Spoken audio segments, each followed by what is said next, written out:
Fala pessoal, tudo bem? Aqui é o professor Arthur Lima, eu estou aqui para a gente resolver as questões então da prova de investigador e também da prova de escrivão da Polícia Civil da Bahia, tá? Espero que vocês tenham ido muito bem. Quem quiser verificar as resoluções com um pouquinho mais de detalhe, eu publiquei um artigo lá no site do Estratégia onde vocês podem conferir, tá? No momento que vocês acharem adequado, então, entrem no site do Estratégia e confiram lá a minha resolução completa. Mas vamos lá então, vamos passar pelas questões. A gente começa pela prova de investigador, tá? Na prova de investigador, a primeira questão, pelo menos no tipo de prova que eu peguei, era aquela questão de análise combinatória, né? Que você precisava montar uma senha que tinha 5 dígitos, e aí como é que a questão falava? Olha, o primeiro dígito tem que ser um múltiplo de 3. Quais eram os múltiplos de 3? 3, 6 ou 9, 3 múltiplos de 3. O segundo dígito tinha que ser uma vogal, 5 opções para o nosso próximo dígito, para o segundo dígito. O terceiro dígito, ele tinha que ser um número par. Olha que interessante, como ele tem que ser um número par, ele tem que ser 2, 4, 6 ou 8. O problema é que o 6 ele pode estar sendo usado lá na primeira posição, porque o 6 é par e ele também é múltiplo de 3. Então o 6 é o nosso grande problema aí. Para a quarta e a quinta posição, nós sabemos que nós temos que usar um dos 7 algarismos restantes e uma das 25 letras restantes. Então vamos por partes. Nós temos que considerar 2 cenários, tá? Primeiro cenário, aquele onde nós vamos ter na primeira posição o número 6. E depois o segundo cenário, quando nós não vamos ter o número 6, vamos ter as outras opções na primeira posição. Se o 6 estiver na primeira posição, só tem uma possibilidade para a primeira posição. 5 possibilidades para a segunda posição, porque tem que ser uma das 5 vogais. Para o nosso terceiro algarismo, o terceiro algarismo tem que ser par. Olha, se o 6 está na primeira posição, só me sobram 3 possibilidades para a terceira posição, o 2, o 4 e o 8. Quarta e quinta posição, pensa comigo, eu posso ter qualquer um dos 7 algarismos vezes qualquer um das 25 letras e tem que pegar isso e multiplicar por 2, porque pode vir primeiro letra e depois algarismo, ou então primeiro algarismo e depois letra, tá? Então, nesse cenário onde o 6 é o primeiro número, eu tenho uma possibilidade para a primeira posição, vezes 5 possibilidades para a segunda, vezes 3 possibilidades para a terceira, vezes duas vezes, porque eu posso ter letra e número ou número e letra, 25 vezes 7, né? Que é o número de letras faltando, restando e o número de algarismos restando. Então, esse primeiro cenário, essa multiplicação que eu te falei, vai dar 5.250, se você já fez. E a segunda multiplicação seria o quê? Qualquer um dos outros 2 algarismos na primeira posição, o 3 ou o 9. Aí na nossa segunda posição, qualquer uma das 5 vogais. Depois, para a terceira posição, agora o 6 pode ocupar a terceira posição. Então, 2, 4, 6 ou 8 podem ocupar a terceira posição. 4 possibilidades para a terceira posição. Quarta e quinta posição, 2 vezes 7 vezes 25, porque eu tenho 7 possibilidades de algarismo, 25 possibilidades de letra, tá? Isso vai dar 14.000 essa multiplicação. 2 vezes 5 vezes 4 vezes 2 vezes 7 vezes o 25, tá? 14.000. O total, pessoal, dá, somando, né, o 14.000 com 5.250, dá 19.250. Só que nós não temos isso nas opções de resposta, nós temos 19.520. Eu acho que houve um erro de digitação, e em vez de 19.250, saiu 19.520. Então essa questão eu acho que vai ser anulada por conta desse erro de digitação, tá? Sorte aí de quem errou, né? Quem acertou não vai achar bom, porque os outros vão ganhar a pontuação também. Mas quem errou vai se dar bem. A resposta provavelmente vai vir lá o 19.520 como gabarito oficial, mas isso deve ser anulado posteriormente. A próxima questão era aquela sobre o argumento. A gente tinha um argumento que ele era válido. Se o argumento é válido, nós temos que assumir que as premissas são verdadeiras e isso leva a conclusão a ser verdadeira também. A conclusão é de que o Alexandre não é casado, né? Sabemos que o Alexandre não é casado. Sabendo que o Alexandre não é casado, pessoal, com a Carla, né? E a gente sabe que uma das premissas é a bicondicional. A bicondicional que fala que o Alexandre é casado com a Carla se e somente se a Maria é irmã de Carla. Pensa comigo, se o Alexandre não é casado com a Carla, é porque a primeira parte dessa bicondicional é falsa. Se a primeira parte da bicondicional é falsa, a outra parte também tem que ser falsa, porque senão a bicondicional fica falsa. A bicondicional, para ela ser verdadeira, os dois lados têm que ter o mesmo valor lógico. Se o primeiro lado é falso, o segundo lado tem que ser falso também. Então é mentira que a Maria é irmã de Carla. Portanto, a Maria não é irmã de Carla, ou a Carla não é irmã de Maria, o que é o gabarito da nossa questão. Na minha prova aqui é a letra A, Carla não é irmã de Maria. A próxima questão.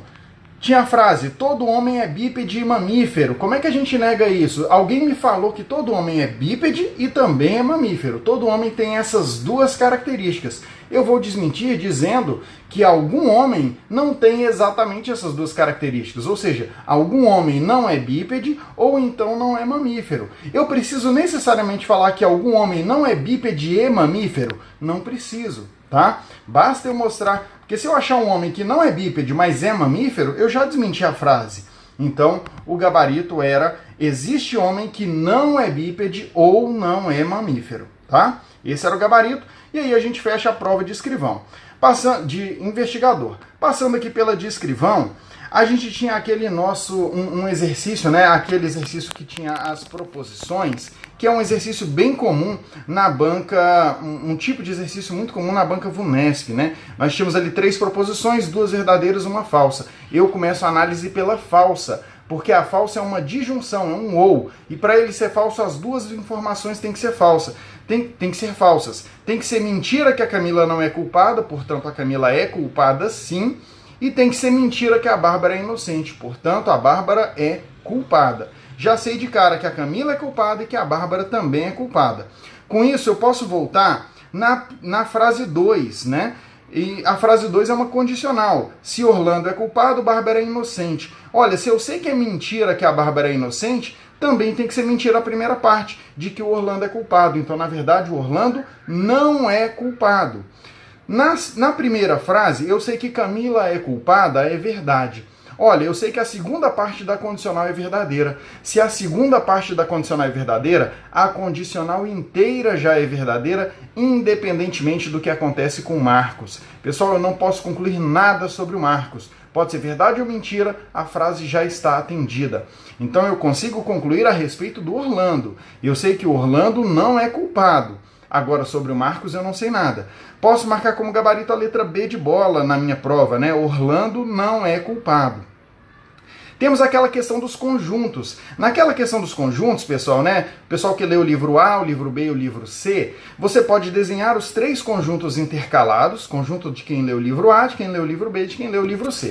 Ao desenhar esses conjuntos intercalados, é claro que na interseção vai estar quem? Vai estar a Vilsa, né? Que é a única que lê os 3 livros. Então posso colocar o número 1 lá no meio dos 3 conjuntos, porque a Vilsa é a única que lê os 3 livros.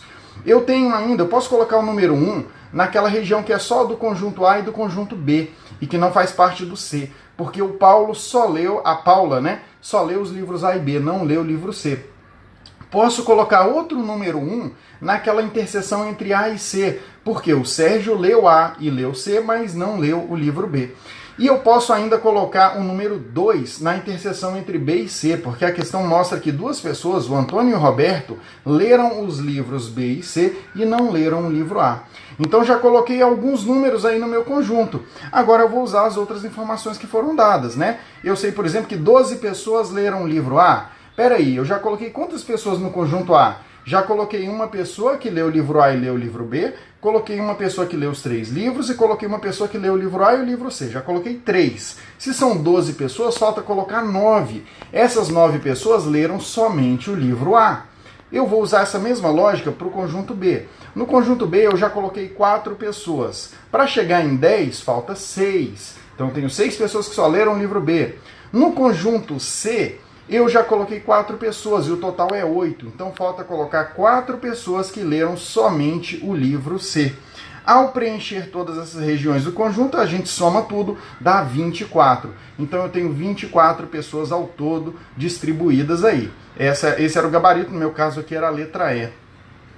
A gente tinha ainda a última proposição, o último exercício, né? Que dava pra gente duas proposições. Uma condicional, se André é trabalhador, então Joana é estudante. Ela é verdadeira condicional. E uma que tem que ser falsa, que é a conjunção. André é trabalhador e Joana é estudante. Pessoal, para a conjunção ser falsa, alguma das informações tem que ser mentira. Então, ou é mentira que o André é trabalhador, ou é mentira que a Joana é estudante. Eu vou começar trabalhando com o André. Eu vou imaginar, por exemplo, que é mentira que o André é trabalhador, tá? Se é mentira, ou seja, se o André não é trabalhador, a segunda frase fica falsa? Fica falsa, porque ela é uma conjunção. Se uma informação é falsa, a frase inteira fica falsa. A primeira frase fica verdadeira? Fica, porque a informação do André está no início da conjunção, da condicional. Vai ficar falso, implica qualquer coisa. Pessoal, uma condicional que começa com falso é uma condicional verdadeira. Eu não preciso nem olhar o outro lado, tá? Então, ó, assumindo que o André não é trabalhador, deu para deixar uma frase verdadeira e a outra frase falsa do jeitinho que o enunciado pediu. Agora, e se eu inverter isso aí? Se eu admitir, por exemplo, que o André, na verdade, que ele é trabalhador, tá? Vou assumir que é verdade que o André é trabalhador. Se for verdade que o André é trabalhador, o que vai acontecer no meu exercício? A primeira frase, a primeira não, vamos lá para a segunda. André é trabalhador e Joana é estudante. Para essa frase ser falsa, como o André realmente é trabalhador, Joana é estudante tinha que ser falso, tá? Então Joana é estudante teria que ser falso. Aí eu volto na primeira frase, na condicional, e olha, André é trabalhador, verdadeiro. Joana é estudante, falso. Vai ficar verdadeiro implica falso. Essa condicional ficou falsa e não verdadeira como o enunciado queria. Então, quando Joana é estudante é falso, eu não consegui deixar aí as duas proposições redondinhas, né? Mas, quando André é trabalhador, é verdadeiro, né? Que aí Joana é estudante teria que ser falso. Eu não consegui deixar as proposições redondinhas. Aí você vai pensar, eu posso concluir alguma coisa a respeito da Joana? Não necessariamente. Porque no caso da Joana, é possível deixar as frases obedecendo o que o enunciado pediu, tanto quando Joana é estudante, como quando Joana não é estudante. Sabe por que é possível? Porque basta o André não ser trabalhador e isso já automaticamente deixa a primeira frase verdadeira, a segunda falsa. Então, a única informação que eu posso concluir é que o André não é trabalhador. O resto, pessoal, dá para criar as combinações que forem necessárias. Então, o gabarito dessa questão para mim é a letra A. André não é trabalhador. Tá bom, pessoal? Eu espero que vocês tenham compreendido. É um pouco mais difícil, né, a gente explicar sem um quadro aqui, mas eu fiz dessa forma porque hoje, infelizmente, eu não estou no estúdio, mas espero que vocês tenham compreendido. Se ficou alguma dúvida, entra no artigo que eu publiquei no site do Estratégia. O artigo está redondinho, está com todas as explicações. E eu espero que vocês tenham gostado. E claro, me sigam nas minhas redes sociais. Me sigam lá no meu Instagram. Eu estou sempre publicando dicas novas, sempre tentando ajudar. Se você aproveitou que vai fazer a Polícia Civil, que a Polícia Civil de São Paulo também é a Banca Vunesp, né? Vai ser um estilo de prova parecido. Continue nos acompanhando porque nós vamos ajudar vocês a enfrentar todos esses concursos que vêm aí pela frente. Tá certo? Vou ficando por aqui então. Um abraço, até a próxima.